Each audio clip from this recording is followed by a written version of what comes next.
Here is a question. Read it carefully and think about the answer. Let us solve it step by step.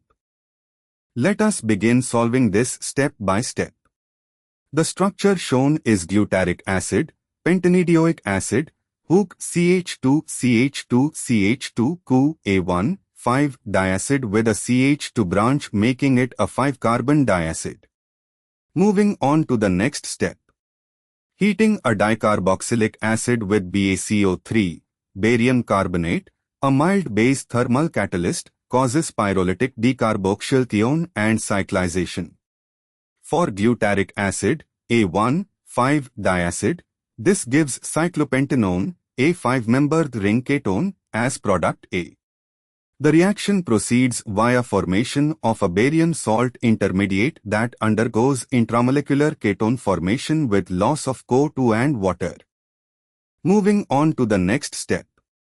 Reaction with NH2 hydrazine to give B. Cyclopentanone reacts with hydrazine NH2 to form a hydrazone. The carbonyl group C is equal to O undergoes condensation with hydrazine to give cyclopentylide hydrazone C is equal to NH2, which is product B. And for the final step, reaction with heat and KOH, Wolff-Kishner reduction conditions, to give C, heating the hydrazone B with KOH, strong base, under heat constitutes the Wolff-Kishner reduction conditions.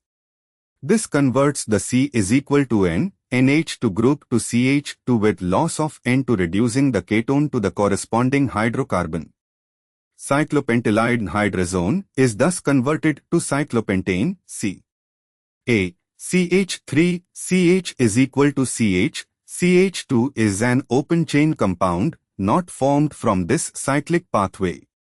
B. Cyclopentanone is intermediate A, not the final product C. D. Cyclopentylide hydrazone is intermediate B, not the final product C.